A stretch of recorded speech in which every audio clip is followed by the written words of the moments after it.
Magandang umaga mga bata. Kamusta na kayo? Isa na naman bagong araw at bagong aralin ang ating matututunan ngayong araw na to. Pag-aaralan natin ngayon ay ang mga kagamitan at hakbang sa pamamalansya sa makabagong pamamaraan. EPP4, Quarter 3, Week 8. Narito ang mga kagamitan at hakbang sa makabagong pamamalansya. Una, ihanda ang lahat ng mga kagamitan gaya ng plancha, kabayo o ironing board, spray bottle, bimpo, at hanger. Tiyaking malinis ang plancha, walang dumi o naiwang tela.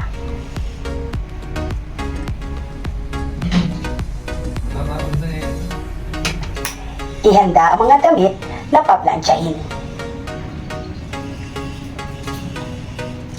Tiyaking maayos ang pagkakaplag ng kordon at iset sa temperatura base sa tela ng damit.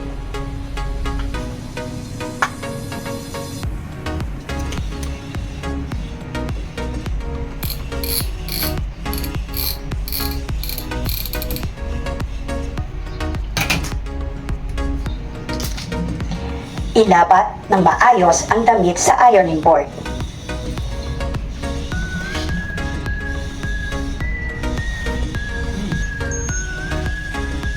Simula ng pag-unat ng gusot sa kwelyo, manggas, harap at sa likod na bahagi ng damit.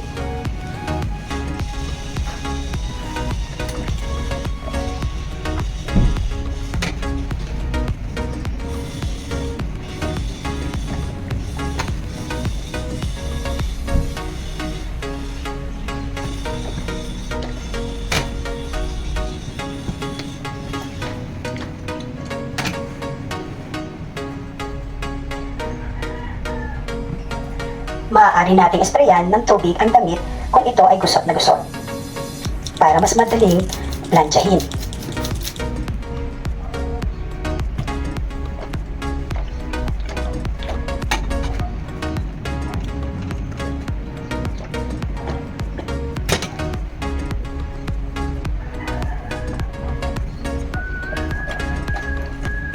Ilagay sa hanger ang mga polo, blouse, dress at slack at isabit sa cabinet.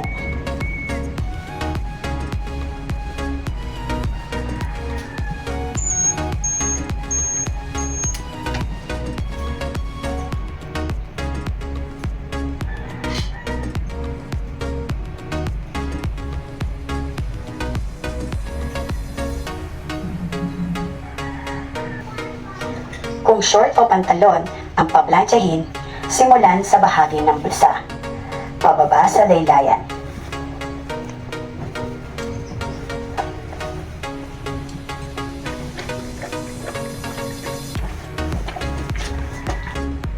Pagkatapos mamalansya, ilagay sa zero temperature o i-off ang plancha at alisin sa saksakan.